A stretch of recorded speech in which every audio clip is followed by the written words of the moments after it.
আপোনালোক আটাইকে মোৰ চেনেল শ্ৰী বৰ্ষামাত স্বাগতম জনাইছোঁ।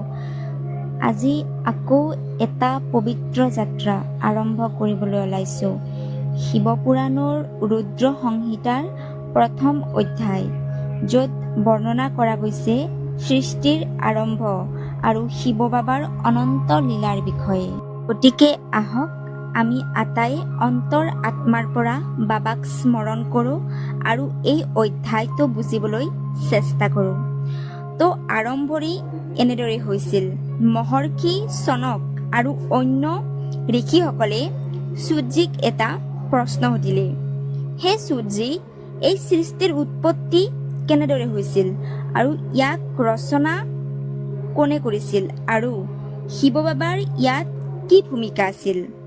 তেতিয়া সূৰ্যে ক'লে, হে মুনিসকল, যেতিয়া একোৱেই নাছিল তেতিয়া এক পৰম তত্ত্ব আছিল, যাক আমি সদাশিৱ বুলি কওঁ।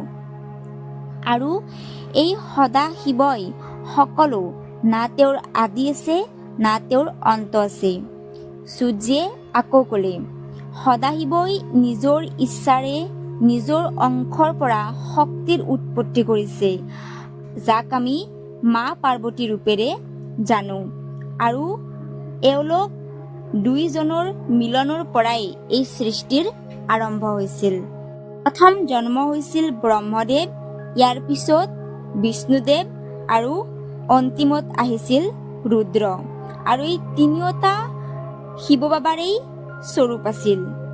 গতিকে অধ্যায় 1 পৰা ইয়াকেই আমাক বুজাইছে যে মহাশিৱ সকলোতকৈ শ্ৰেষ্ঠ। ৰুদ্ৰ সংহিতাৰ প্ৰথম অধ্যায়ত এয়াই বৰ্ণনা দিছে যে মহাদেৱেই হৈছে সৃষ্টিৰ মূল। গতিকে প্ৰিয় শিৱ ভক্তসকল, আপোনালোকে যদি পৰৱৰ্তী অধ্যায়ৰ বিষয়ে জানিবলৈ বিচাৰে তেতিয়াহ'লে মোৰ লগত সংযুক্ত হৈ থাকিব। মই শ্ৰী বৰ্ষামাই আকৌ এক নতুন অধ্যায়ৰ সৈতে আপোনালোকক লগ পাম। যদি ভিডিঅ'টো ভাল পাইছে তেতিয়াহ'লে ছাবস্ক্ৰাইব কৰিবলৈ নাপাহৰিব আৰু কমেণ্টত নমঃ শিৱায় লিখিব। জয় শিৱ শক্তি।